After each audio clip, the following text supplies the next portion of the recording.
negative criticism that you have received from the spectators?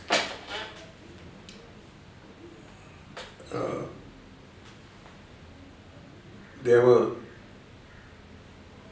negative tactics from the spectators, not only in Sri Lanka, even abroad. When I first went to UK in '79 for the ICC trophy, we didn't have test status. I was shouting with the flag, and I was the only one with the flag. Englishman said, "Don't shout, this is England." I said, "I know this is England." I said, "Those are the cricketers of our motherland. We cheer them. You people can only sit and drink beer." Then I shouted more, and they go to another side, give me the chance to cheer. In 1996 at the semi-finals, the crowd was at Eden Gardens more than 1 lakh. It took me and 2 of my friends to enter the grounds. We had to be in the queue. It took 5 hours to get into the pavilion. I was in the middle of the crowd, somewhere 3rd floor. My other 2 friends, Lionel and Tissa, they were on another side. They were quite okay with me. They laughed and I said, "Percy, how are you?" They knew me.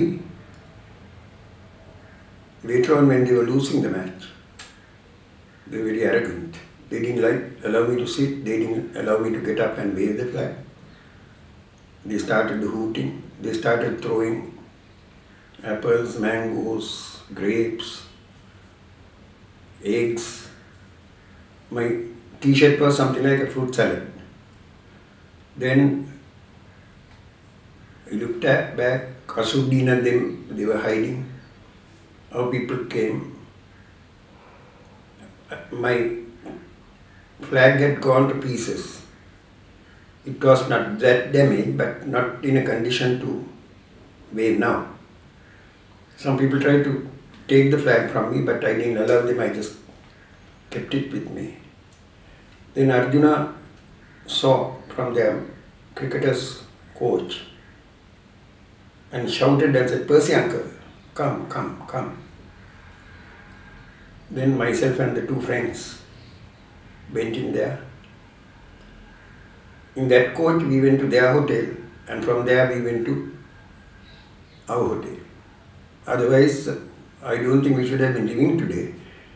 Even going in that big crowd alone to find a way to go back to our hotel, things should have been quite different if Arjuna didn't take us to their hotel. In Sri Lanka,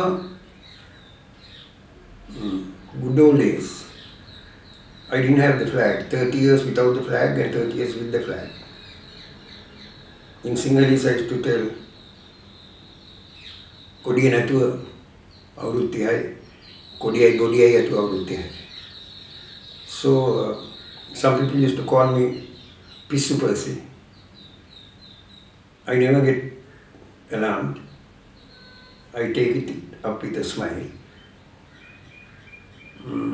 Sometimes there were instances where they used to throw stones at me. Later on they realized that I am doing a genuine job, not for the sake of anything. Once in 1972, when we played under-19 cricket match against Ceylon schools versus Australian schools, Asita Jagde, the Royal captain, captained our side. Graham Yellow of Australia captained their side. We were to lose the match. First 2 matches we did well. 3rd match we were in a bad position. Whenever our chaps did well, they had called off those black bees and short tips. So I saw it in the papers. I didn't have the flag and no one knew me as Percy. So I want to stop the match. I want to see that we don't lose the match. 7 wickets down, another 100 runs to score. last two recognized batsmen batting, playing in a Ponso and Asita Jayavira. Then as it was 46, I must have some excuse to stop the match. I said, if Asita gets his 50, I am going to congratulate him. He got a 50, I went and took his bat, asked the umpire for the left leg stump, off stump. Umpire said, get out. Then their wicket keeper, Wayne Phillips, he said, you get out. I said, you get out. This is my motherland. Who the hell are you to talk like that? Match was stopped for about 3 minutes. Police also didn't interfere. Later on, police took me. Then the police officers waiting for me. Crowd wanted me to come to them to look after me. I said, no, don't worry, I will look after myself. Then they took me. Satyn saw the police taking me. He told the police, why are you taking him? I am taking him to be arrested. Satyn said, in any other country, he should have been regarded as a hero. In here, he should be arrested. Then police didn't care that. They kicked me, put me in the jeep, took me to the police station, put me into a very big cell. That cell is bigger than the police station because all these Banatumula people who are famous for various things are being arrested. There was an old man inside, he asked me what's the problem.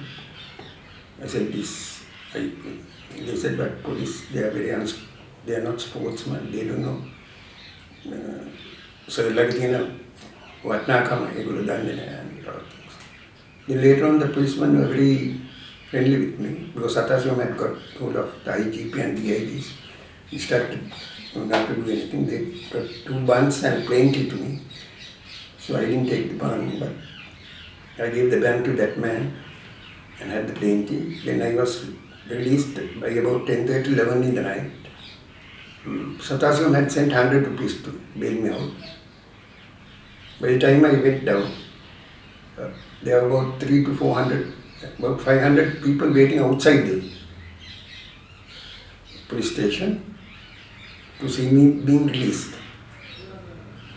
They didn't know me as Percy at that time. When I went,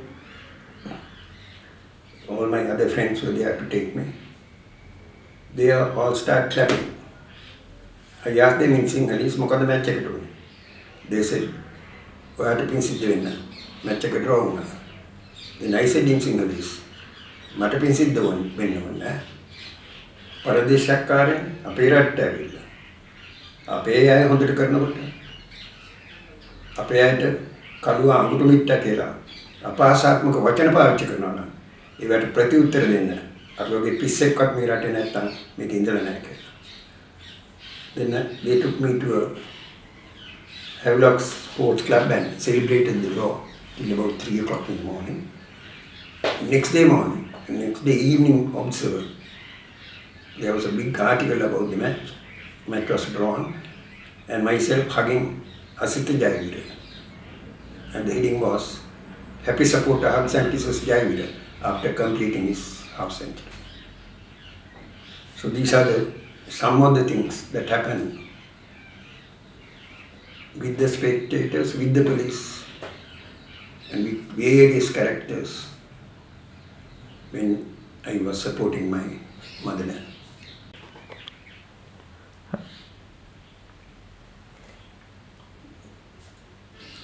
Some characters, one newspaper, they had an article I saw long ago, Percy should retire and a lot of various things. I wonder whether the person who wrote this is living today. I have no intention of retiring.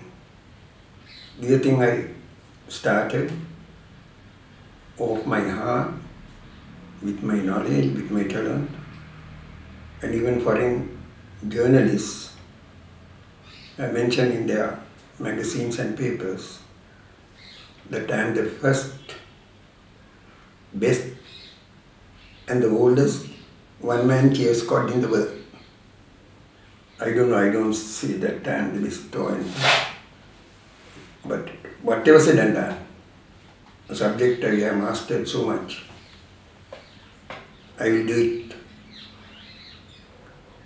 till I die, as long as I can walk and talk, even on a wheelchair. Once I went at double against England, I had a small wound and I was limping. An army officer brought a wheelchair. He put me on it. Then an Englishman in full suit, he pushed me on the wheelchair right round the grounds. And he was feeling sorry for me. And with the flag I was cheering on the wheelchair. So I'll tell that. Even if I go on a wheelchair, now that I have gone once when I was fit, I'll be there till I die. And some people ask me to dye my hair. I always say that I will never die till I die.